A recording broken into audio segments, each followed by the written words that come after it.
Hey guys, we're with Amanda Mackey. Yeah, Amanda Mackey. And you are watching Brets with Friends. I do believe episode 27, but who's counting? Amanda works and, this is a free form. This is your platform to talk about your passions and stuff like that. And one of the reasons why I want to talk to you today, because you're involved with animal rescue, particularly doggy rescues. Yes.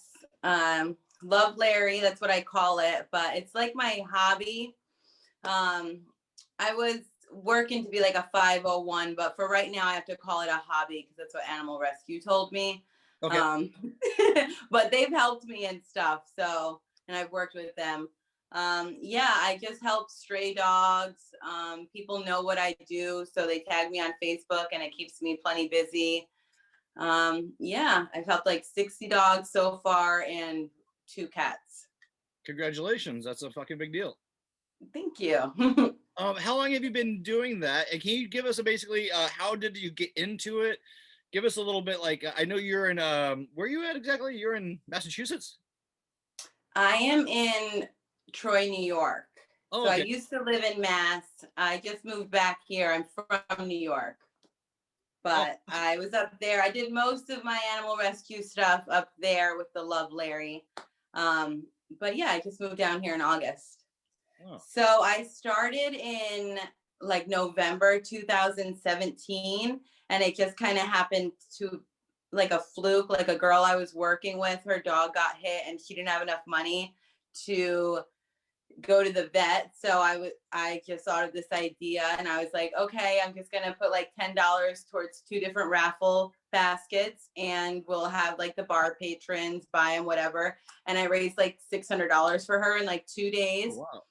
And she happened to have another dog that lived at her home that for some reason she wanted to no longer have. I think it was like somebody else in the home wouldn't help her, like bring her dog to the vet or something when the dog got hit. I don't know, but I was like, you know what? If you need help with that dog, here, you help with that dog's vet fees, and then I'll take that other dog and I'll make sure like it has a forever home. And that was the first dog, and her name was Princess, and then I named her Princess Barbara after my grandma Barbara. And when I had Princess Barbara, my dad's friend Sam saw me with like a dog, asked what I was doing. I was like, oh, I'm rehoming this dog. And he needed his 2 dogs rehomed. And then after that, I started like looking on Craigslist, like some people give away free dogs and people will take them for like pit bull fighting and stuff like that. But I would write to people and be like, hi, my name's Amanda. You can surrender me your dog and I will cover all the vet fees. I will socialize them, train them, and find them forever homes. And I only had to do that like once or twice looking on Craigslist. And then after that, I've been busy for a couple solid years. Before that, I volunteered at a couple animal rescues. I was like a part of like a traveling farmers program, and I stayed at a animal rescue in Jeanerette, Louisiana for a little while. So I've been interested in it for a while. I've always loved animals. And then in 2017, I started really doing it myself. And I'm just really good at it. I find really good homes. And if somebody can't keep the dog, I take the dog back.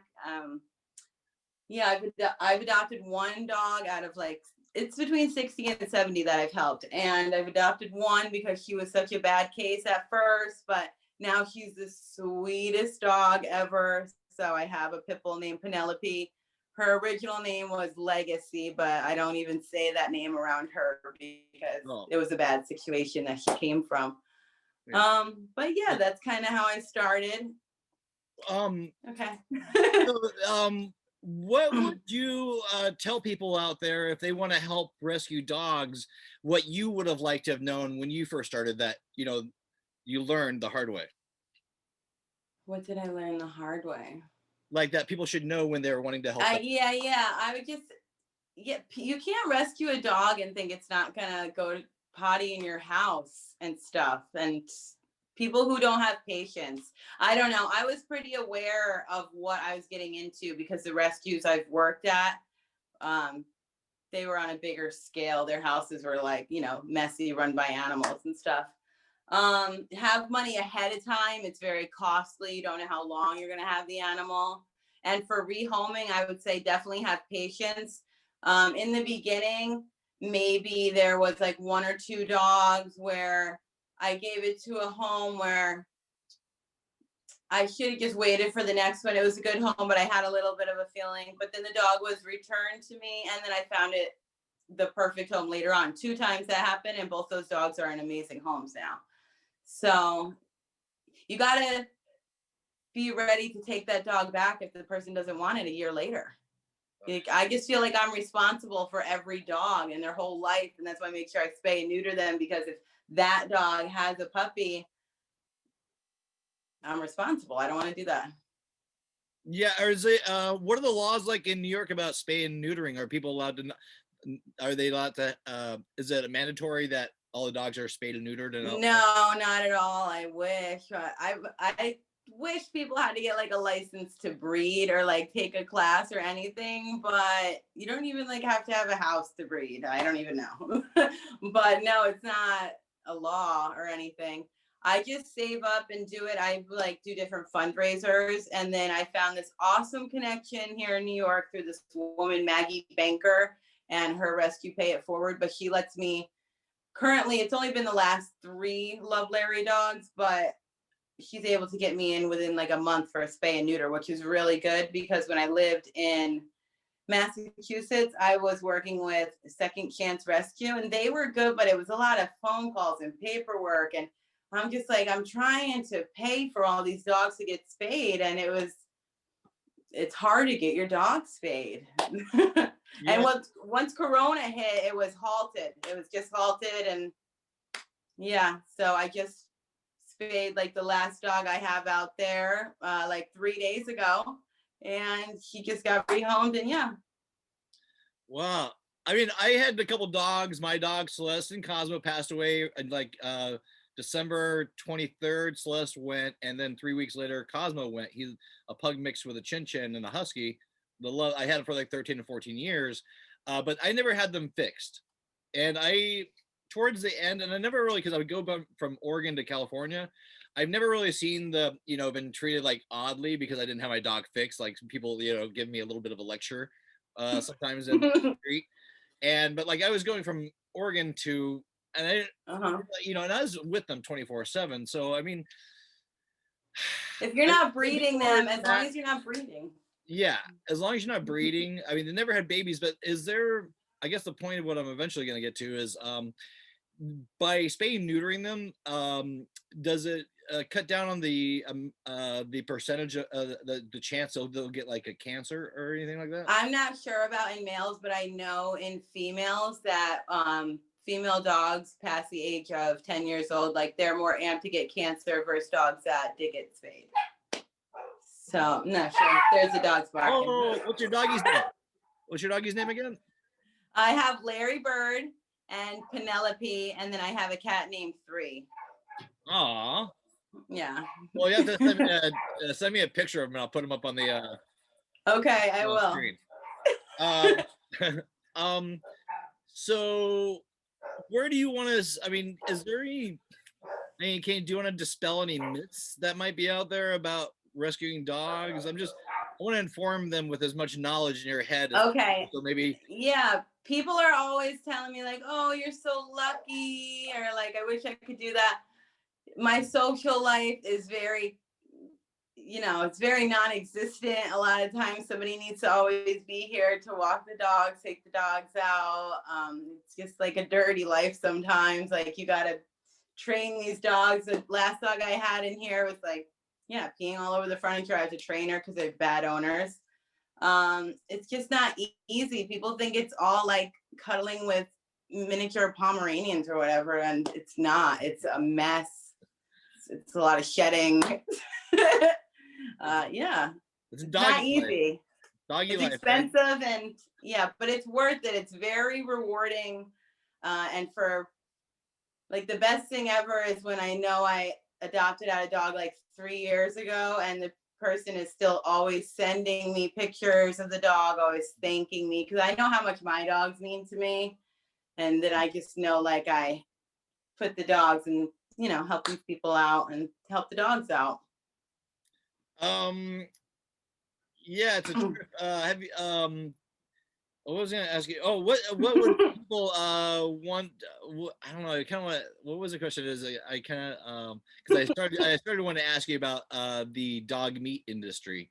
If you had any Ooh. information people could do to maybe shed some more light on that industry, just by Like the China dog market. yeah. I'm not sure. I don't eat meat. Is there? Yeah, I know there's donation things. That's just terrible all around. I try to control what I have control over and help the animals in my immediate thing, because there's so many terrible things going on in the meat industry and then the dog meat industry. That's just like a whole nother level for me. That was my next I question. just pray for them. I don't know. I don't know. What's in dog food, because dogs are meat, if we become vegetarians, and I'm still striving for that at some point, or to lay off the beef and pork and stuff like that, but what can you feed them that is healthy? Okay. That's not Okay, I give my dogs the new, I forget what it's called, but you buy it in the freezer section. Oh, it's called Fresh Pet. I like Fresh Pet, and then I give them the Rachel Ray, the all natural, like a scoop and a scoop, and that's what they get. And they get a lot of treats. I give a lot of treats, but yeah, not pedigree, not stuff that's full of corn. Like, just read the ingredients. If it's like a bunch of empty fillers, you probably don't want to give it to your dog. Okay, here's another question. They're coming to me. They're what are poisonous to dogs? Like, people, is it chocolate, onion, what's grapes, onion, garlic. I think not blueberries. Let's see. Well, raisins, because they're grapes. But yeah, definitely do not give your dogs onions. If your dog has onions, the liver, the intestines will cause bloat, and it will like tangle up. I had a dog die in my arms because of that. Somebody gave their dog onions, and then they called me, and then like as soon as I got there, the dog died. But yeah. So no onions, no grapes, no raisins, no garlic. chocolate? No chocolate. It's not the worst thing. People think it's the worst thing. You would think that's the first thing I would say, but yeah, don't give it to them. But they're gonna die off a Hershey Kiss. No, man. My Cosmo and my husky ate like a whole like dark chocolate 90% cocoa bar. Yeah. Oh, I'm sorry about your dogs. I'm so sorry. That's so sad. Oh, I know, it's a trigger. I'm gonna get through it. I haven't had my complete meltdown yet, but little spurts of the meltdowns. But I've been looking at the photos of them. So maybe I'll dedicate this video to Cosmo and Celeste. Okay. To Cosmo and Celeste. Cheers, cheers, cheers, cheers to them. Cheers, cheers to them. Clink, clink, clink, clink. So okay, now that you're a pit owner, can you tell us about like pit life and the stigma that they've gotten? I mean, I've met both bad pits and good pits, but I've met bad chihuahuas. So what is happening with the pit? Like, it's like Van Gogh. People think it's like a stereotype. Like, people think, oh, you'll be rich after you're dead. After you're not gonna be rich in your life with you're an artist, and people keep you in that construct of a Van Gogh thing, because you won't make money or be known. I don't care about being known, but like but so with a pit, it's like they have such a I mean, I've seen people on Venice Beach walking them around with like big fucking fat like chains and stuff like that. Must be. And then I've seen some that are kiss kitties, and so well, they can be both. You just have to be a responsible pit owner, and people like get pit bulls and don't understand they are destructive when they're in your home. You have to be ready to like train them. They'll probably chew up a lot of your furniture and stuff. You have to socialize them when they're young. They're definitely like people dogs, so they prefer you. They'll get along with other dogs and stuff, but they prefer you, and sometimes they'd rather fight with other dogs. Like, people think that's stigma, but it's really like who raises them and how you raise them and like show them love. But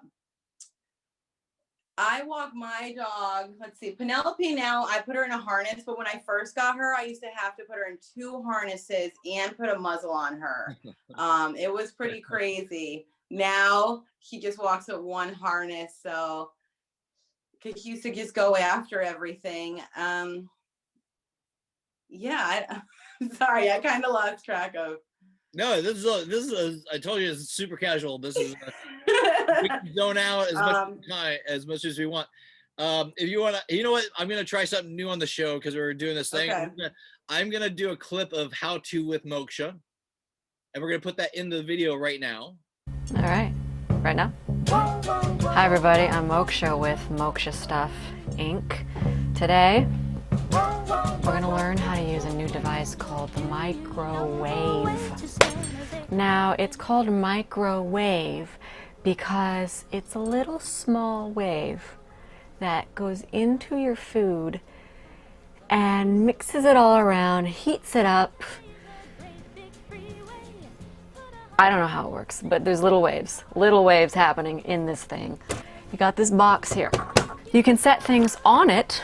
You can set your candies, your nuts, your cookies, you can set your coffee. So it's not just a box with waves inside, it's also a table of sorts to set things on. How you use the microwave. You want to take something that is cold. I'm going back to find Sunflower seeds. Cold.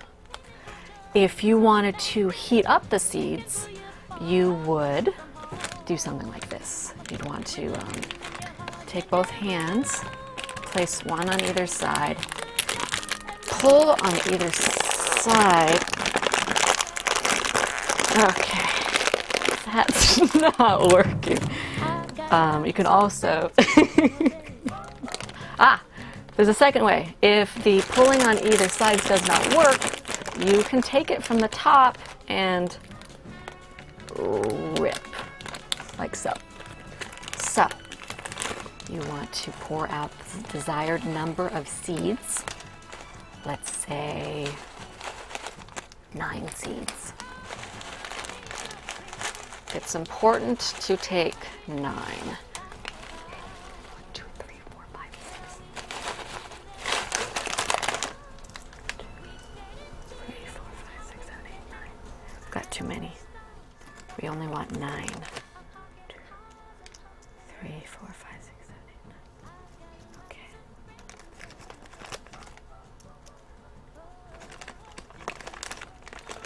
Okay, 9 seeds.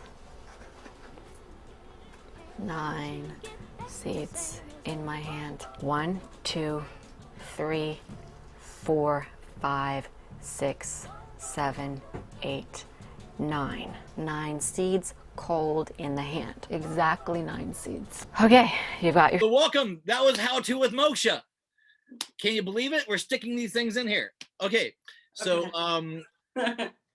how about cats? Do you know any other cat promote any cat yeah, my best friend birds, man? Jasmine works with the cat rescue Scruff, so I do love Larry, and her thing is actually a 501, but she helps trap somebody else runs Scruff, but she helps to trap stray or feral cats and then get them spayed or neuter and then find them homes. My cat 3, I actually have her because Jasmine rescued her from a dumpster and they thought that she had FIV. So they couldn't put her on the rescue site. And she was like, oh, will you know. What's FIV? Adopt. What's FIV? Feline AIDS, basically. Oh. So they can live a normal life, but I'm pretty sure they'll need medicine and they can give it to other cats if they bite them and stuff. So because I had no cats, it wasn't an issue. It's not going to give it to me. But she turned out not to have it, and I already planned on adopting her before I even picked her up. And I picked out her name, and it's perfect to have a cat here because now I can guarantee the dogs are socialized, that they're good with cats, you know. So how did the pit bull get along with the cat since it was introduced? Like, how, explain how that went down.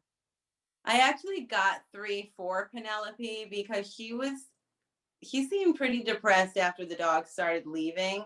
At first, it was hard for her to want to be with the dogs, and now within like 2 hours, he can play with the dogs. It's really crazy because the first year was really rough. But I got the cat for Can you her. tell us about that first year a little bit? Because I think that would Okay. be, and then because you kind of told us about the good part, tell us about Yeah.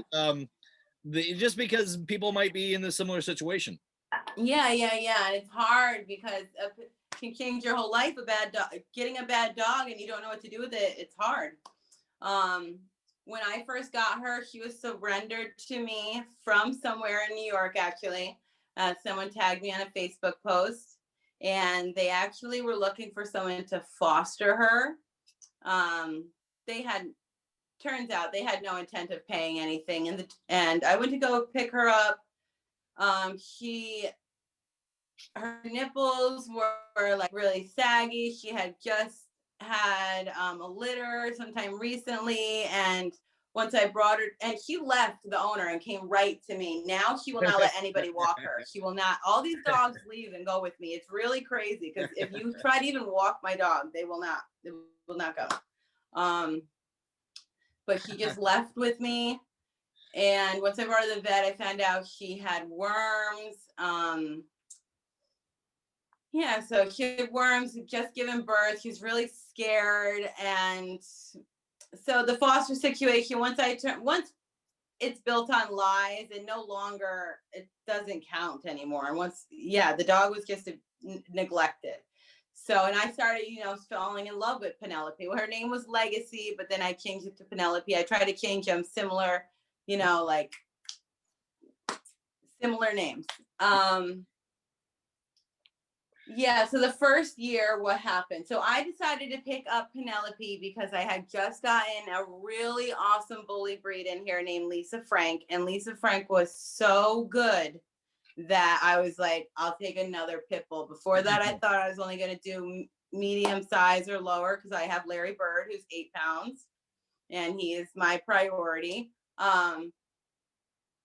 But then, so I got Penelope, and I had like a doggy door specially built in the doorway that went half up, and then it had a little hole in it so I could put like a little fence in there, and the dogs all day would just sit on opposite ends and like smell each other, get used to each other, and then I would trade them in and out, let one roam while the other went, and I just did that for like 2 weeks before I even introduced the bully breeds together.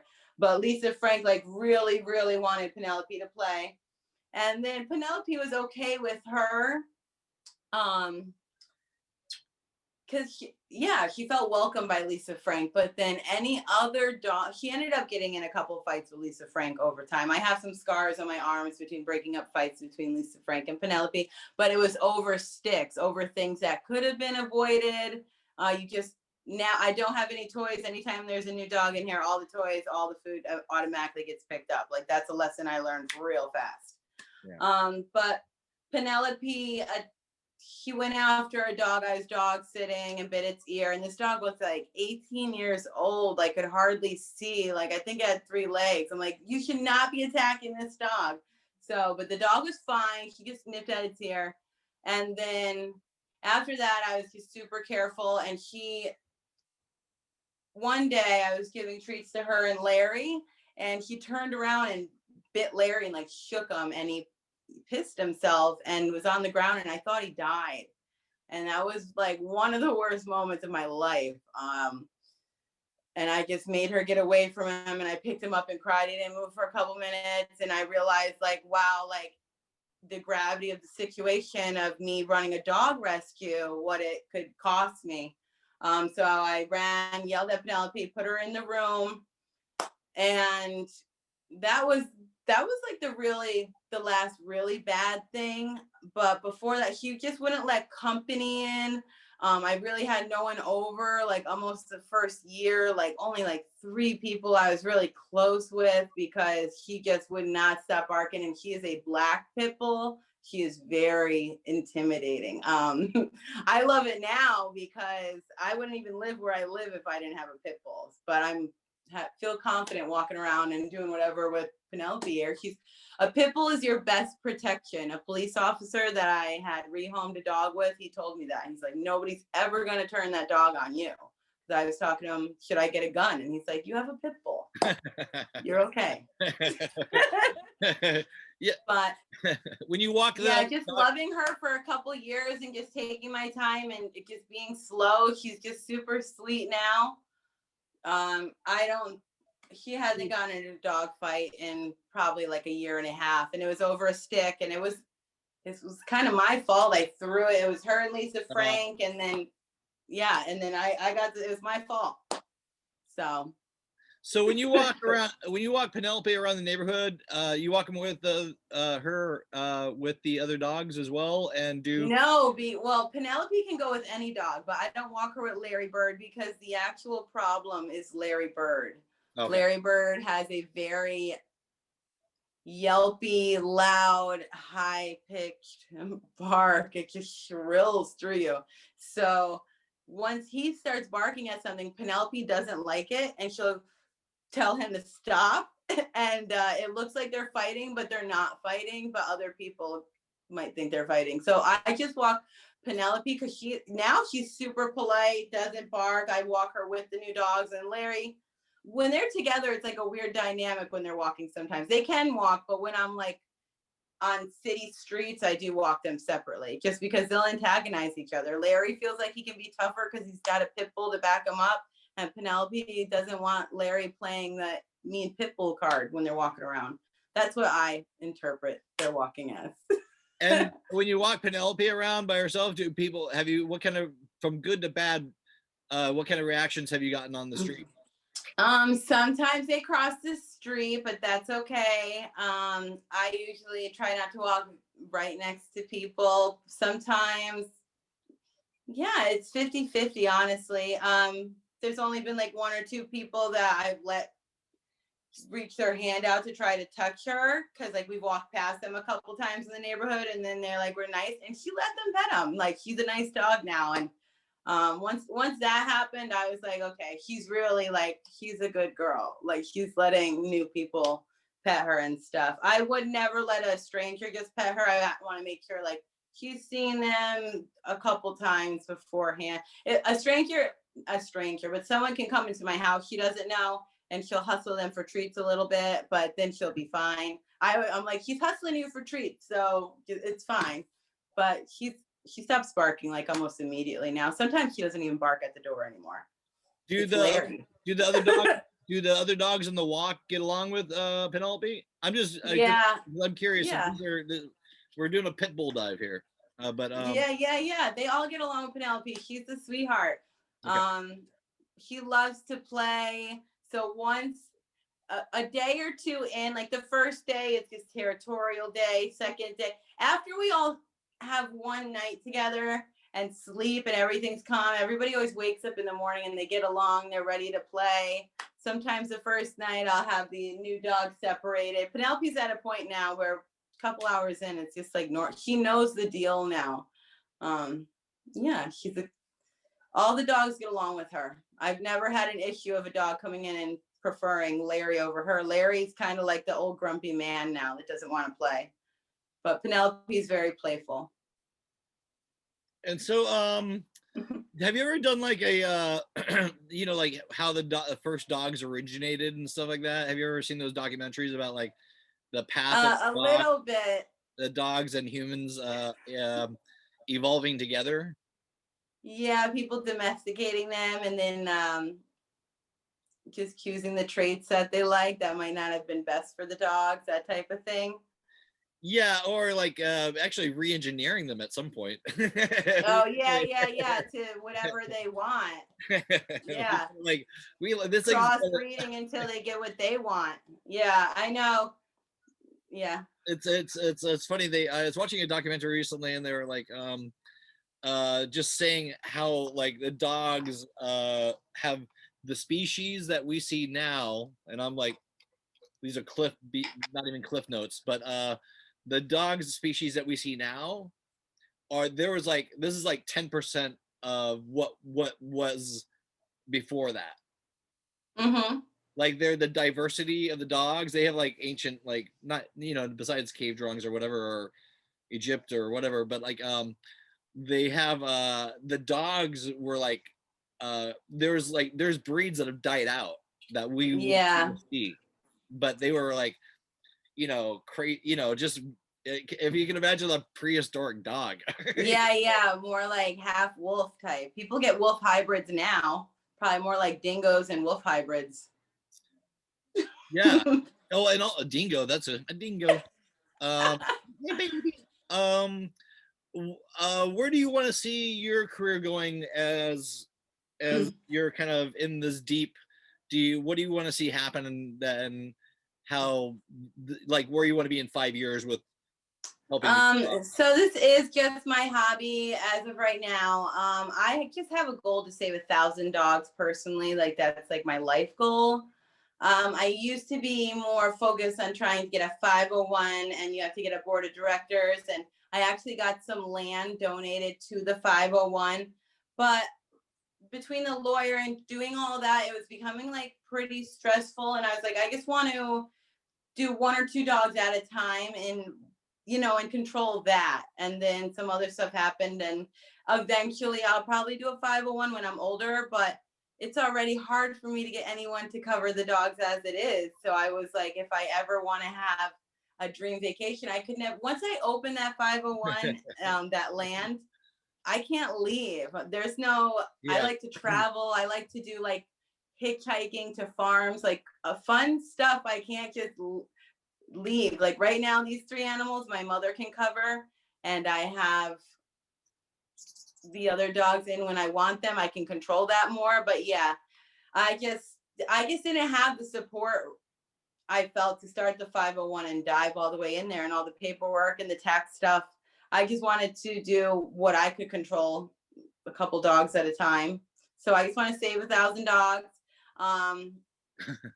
Yeah, I just want to save 1,000 dogs. Just 1,000 dogs. That's it. That's it. Makes it easy. It's been only a couple years, and I got like 60 to 70. I really should write them all down. I'm gonna do that. I keep saying it, but then by the time I go to do that, I have like another dog. So are you documenting any of these experiences, like with your cameras at all, or? I take pictures of all of them because I do have to find them homes, and usually I do it through Facebook, or sometimes I just do it through Facebook, Instagram, stuff like that. I had like a Love Larry rescue website I was paying for in the beginning, but I learned, those are business mistakes. I didn't need all that. Yeah, I don't know. I've documented. I wish I could document it a little more, but it's pretty fast paced. I take tons of videos with them. I love them. I don't know. It's all over my Facebook. There's an Instagram, Love Larry Rescue is like the hashtag for it. My Instagram is Amanda Lucille's Life in Pictures, and that's where I do a lot of dog stuff, and then my Facebook too. So that's how I document it.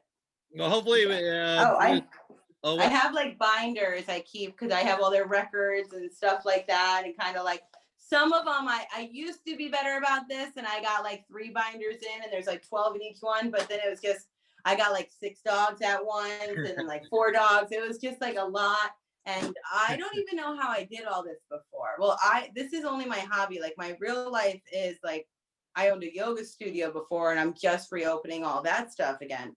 So yeah, I don't. Tell us about your yoga studio. What's I saw a picture of you teaching kids yoga. Oh yeah, so I did own a yoga studio in Amherst, Mass, called Amherst Family Yoga, and the kids, that was super fun. That's my header picture right on my Facebook, I think. So I did Cosmic Kids Yoga, and I had a stand at 2 farmers markets, and I would like lead some kids yoga and stuff.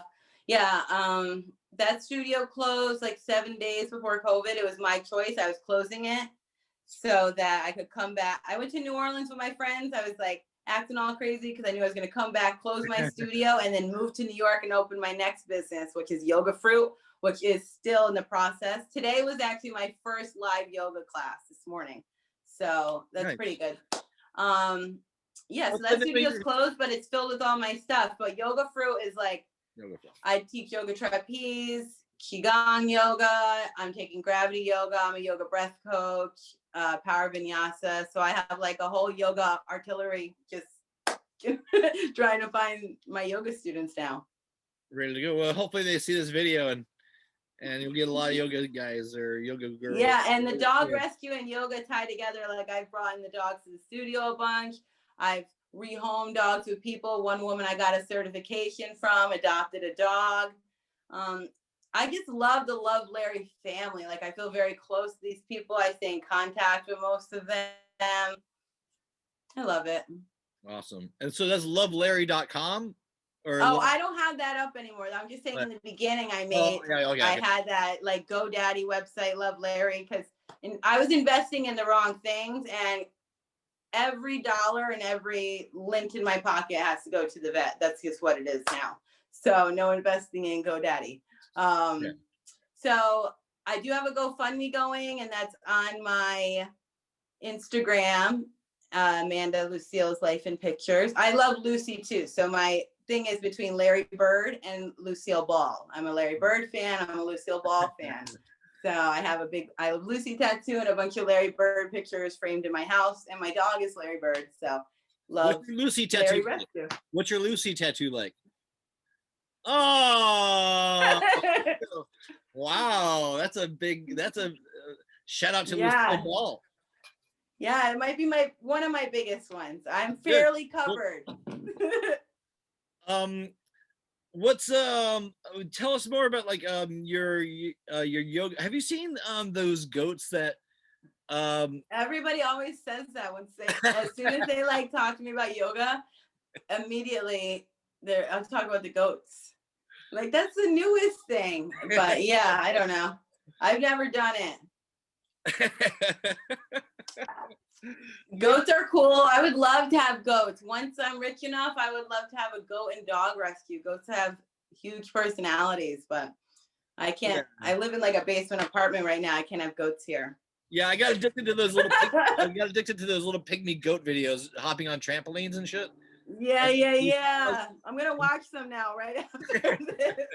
It's like I was like, they are cute. I do want to take a class. I just have been too busy with everything else. I don't know with Corona if they even have them, but yeah, soon. I mean, it just seems goats are just so fucking funny. They're just like, what are they doing? They're just like popping around, like, pop, like jumping on top. They got big personalities. I know, they're super funny. Or the ones that climb on the edge of the cliff. Those are the craziest ones.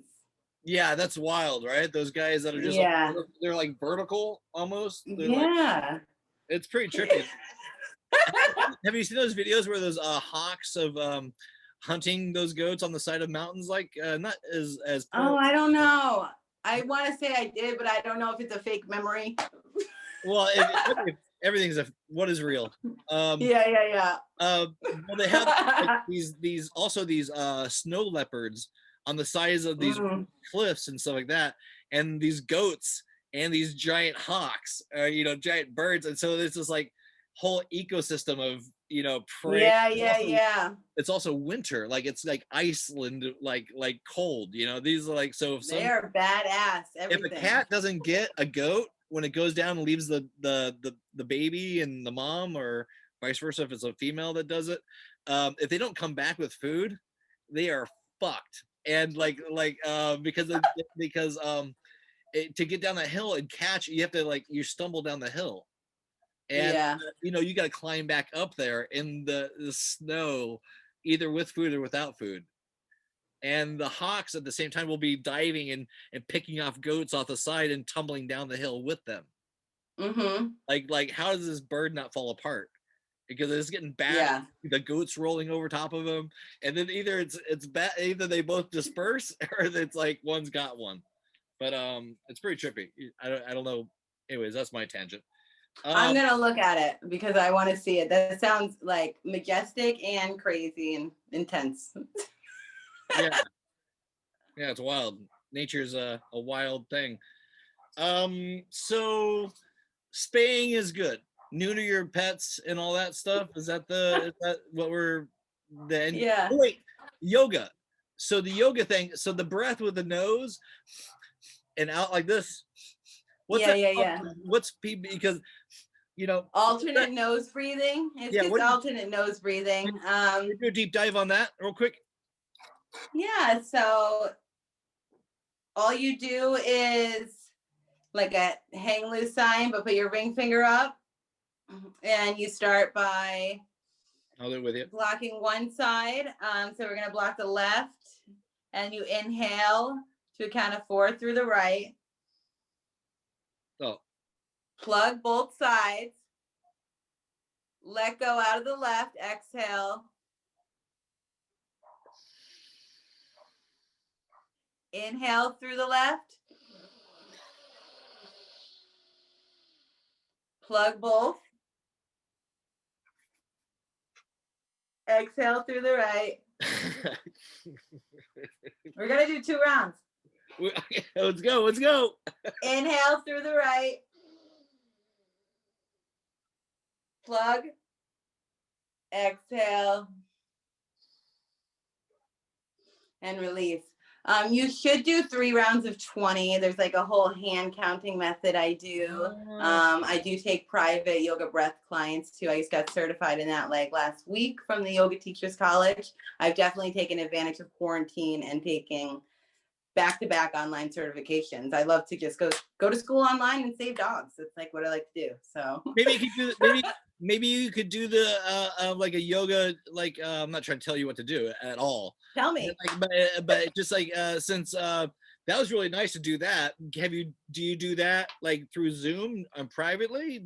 I do. I have just started taking yoga breath clients, but it will be through Zoom unless you live local. But yeah, it's once a week we can meet, and then I send you like a homework assignment that's like 15 minutes a day that you do, and we just check in. And it's only like a 1-month trial. Not 1 month trial, but it's like a 1-month membership that you buy because I show you these different breathing techniques, and you take what you want, what feels best for you, and then you just incorporate it into your life. It's not like I'm going to teach you the same thing over and over and over. If you want to check in with me weekly and get more homework assignments, something can be figured out like that. But yeah. And maybe you could also like do recordings of your thing. Yeah. And so people could have them for their personal like. Yeah, I do have some. Yoga Teachers College just made some, and they sent it back to us so that we can give them to our students. Oh, wow. So I'm working on, I think it's called Loom. I'm not sure, but I'm setting all that stuff up so the students can listen to my voice and direct them whenever they want. It sounds exciting. That's a really positive energy and the dog work. Can you remind me of, okay, we want to start plugging stuff, but we're going to do a quick moksha moment. How to with moksha. Hold in the hand, exactly 9 seeds. Okay, you've got your seeds. Now they're not cooked, they're cold seeds. But you want them heated because sometimes it's tastier to have a heated sunflower seed than it is to have a cold seed. So you want to go to your microwave. There is a little lever. Pull the lever, pull it outward. Outward. Inside, this is the area with the microwaves. The little waves that are going to heat the seeds up. Glide the seeds in. It's not hot yet, so you won't be cooking your hand at this point. Place each seed very carefully, one by one, inside the microwave. Now you want to place them a little bit apart from each other. You don't want to crowd them. One at a time. Let's make sure we have all of our seeds with us still. 1, 2, 3, 4, 5, 6, 7, 8, 9. Everything's inside. Everything is cold still. You want to give it a little twist for good luck. Now, seeds are inside, cold, not cooking. And this is when you want to close the door. Pull the door closed and just sort of snap it closed. Done. Now you've got the seeds inside. Let's check. Seeds are inside. Good. Close. Snap. Seeds are inside. They're in there. Good. Okay. Okay. Now, everything's secure. Take your attention to the right left-hand side of the microwave. You want to go to this silver dial right here with all the numbers. All the numbers going all the way up. You want to pick your number, what number you think is sufficient. Sunflower seeds, we're going to give them 2 minutes. So you want to find the 2 and twist. I like to use both hands. Twist to the 2. You're going to hear a noise. That's a fan. It's making noise, which means it's cooking. So, in the interest of saving time, let's just pretend the 2 minutes are up. The ding means they're ready. You want to open the door now. Take your left hand again, go to the lever, lift up, and this is very important. You want to swing outward, outward, outward. Now, the seeds look the same, but are they? I don't think so. Hot. The seeds are hot. Hot seeds. Make sure they're all there. 1, 2, 3, 4, 5, 6, 7, 8, 9. Nothing has disappeared. This is very good. So one by one, they are hot. So you want to be careful. And you want to quickly place them into the bowl. Hot seed. 2, hot. 3, hot seeds. 4, hot. 5, hot. 6, hot. 7, hot. 8 hot. 9 hot seeds. The seeds are removed from the microwave into your bowl. Take the door. Close it. You can still have your things setting on top. They're all good. They're cold. They're not inside. You are now ready to eat your hot sunflower seeds. This is how to use a microwave. I'm Moksha McFerrin with MokshaStuff.com. Parking cars and pumping gas. I've got lots of friends in San Jose. Oh, do you know the way to San Jose? Can't wait to get back to San Jose. Biggest issue. I can talk about like a crazy dog story that just happened. It's been like an 8-9 month story. Okay, so normally, okay, so I post the dogs on Facebook when they're looking for homes, you know, and then this one woman kept commenting on all the videos. Oh, I missed the dog again. I missed the dog again. And I just wasn't sure. I'm very particular. I like to give them, the woman was like in her 70s. She wanted like a little puppy. I just want to make sure it was the right fit or whatever. But anyway, she kept writing me all these long stories about how she survived cancer. She's lonely. It's Corona. Can she have a puppy? And I kind of used my heart over my head. I went and visited her, and it was a nice little home. Everything seemed great. She had used my aunt for a reference. I gave her this little dog named Harmony, and I raised all the money to do the spay and all the shots, and I only charged her $50 because she had just survived cancer, and I felt really bad for her. And I was like, I want you to spend your money on future Harmony stuff, not on the adoption fee, like, because it's just going to me anyway. I'm trying to raise the money because I do adopt them out for like $300, but every dog costs me way more than that after spay and neuter. I don't make any money. I just think that's a reasonable price. Anyways, about 10 to 20 days into it, she blocked me on everything, and I didn't know what to do. And normally when I bring a dog, I always have this contract, and it says, like, if you're going to rehome it, anything you're doing, like, give the dog back to me. You can't do anything like that. But I was very tired that day. I literally just moved from Albany to New York. I mean, from Mass to New York that day. And I brought her the dog and I was like, I'll be back with the contract in a couple days and I'll be back with all the money for the spay. In between, she blocked me.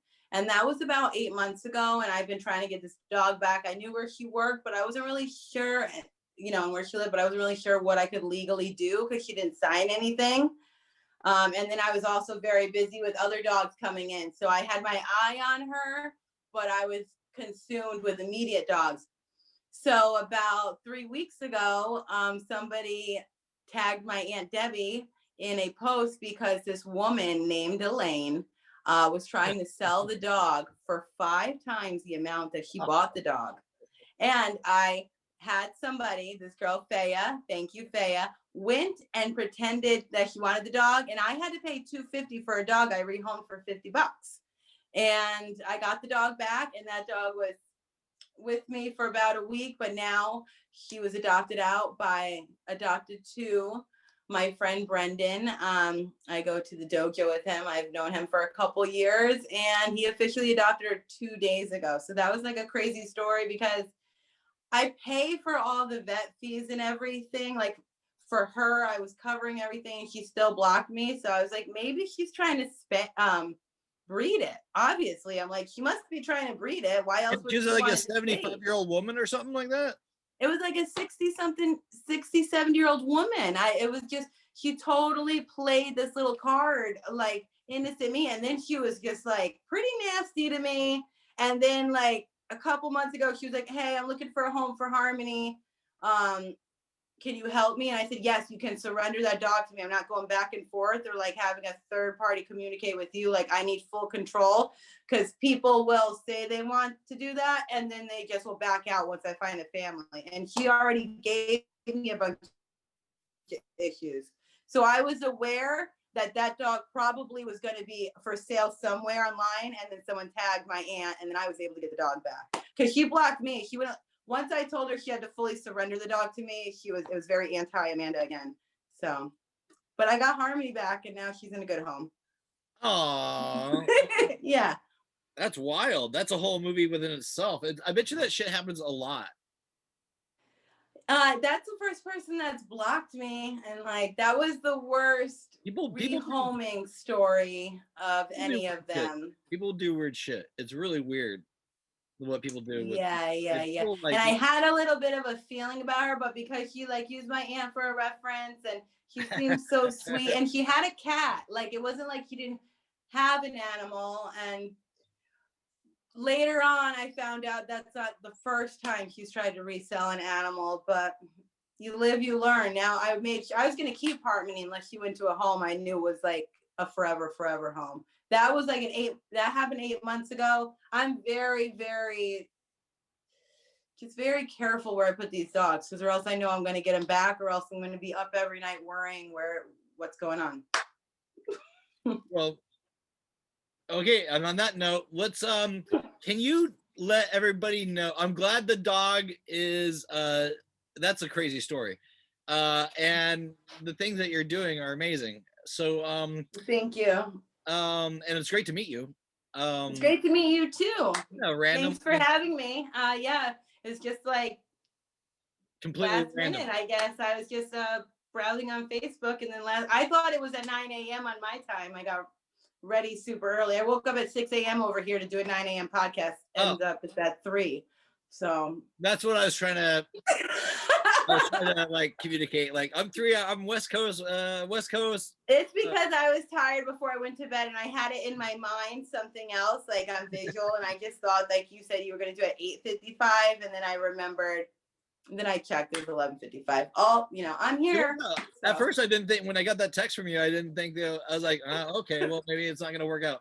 But I wanted to do it because I did want to talk about it and have people know about Love Larry and have people, I don't want people going on Facebook and just getting random dogs and then dumping them back. Like you need to be prepared for the worst and then you can only expect the best, but people are only getting rid of dogs for free on Facebook. Maybe they're a good dog, but most likely they're not. That's why they're free. So I end up with dogs because people do that. Oh, the dog wasn't perfect. Duh. So Life's messy. just be careful and be ready. My Right. next yoga venture will be Yoga Fruit and the dog rescue. You can watch most of the dog rescue stuff on my Facebook, Amanda Mackey, and my Instagram, Amanda Lucille's Life in Pictures. You can also see some updated stuff on the hashtag for Instagram, Love Larry Rescue. And there's a GoFundMe on the Facebook and the Instagram. Yeah, I wanted to like get into TikTok to show the dog rescue stuff, but I hate being on my phone. I feel like I'm on it too much as it is. So that's why I don't document it as much as I should. But yeah, you can watch it on Instagram and Facebook. Find me. Perfect. I love it. So what do you do with the rest of your day? I have a game night at my sister's, so I just made some Jamaican jerk cauliflower and then some like bok choy and ramen I'm gonna bring over. I also love to cook. Cooking is actually my real passion. I think it goes cooking, dogs, yoga. So don't tell the dogs. But people in my life know. What's your favorite vegetarian meal to make? The Jamaican jerk cauliflower is pretty freaking good. Quickly, can you tell us how you can quickly make that in under a minute? Oh, a bunch of different spices. You do some onion powder, garlic powder, a little paprika, some crushed up fresh thyme. I put a little ghost pepper in it, crushed red pepper, a little cumin, a little bit of black pepper. I like white pepper, and mix it all up. I might have forgot one thing, but I'll post a pic. And then it's like a dry rub, and then I cut up the cauliflower, put it all in there, and then I melt a little butter in the pot, and then I take it's not butter, it's avocado oil butter.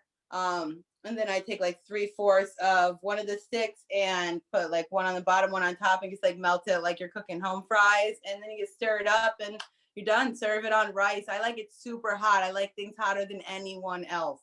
I like it spicy. How much ghost pepper is that? Is just like a drop of ghost pepper in that? I have these dry flakes that I got from the Amherst Farmers Market that I just love. I don't know how many flakes, maybe like 10, but that's a lot. I had to write my sisters. I have a huge family, and there's 7 sisters. There's 7 of us. Plus I have one brother, but at game night, there'll be a couple of us. And I had to write in the 6 sister text, like, what level heat can you take? And I got a 7 or 8. So I'm going to see if they can take the 7 or 8. Well, are you surprising them? Is that surprising them, or are you going to warn them? They'll know. That's why I asked for They'll know.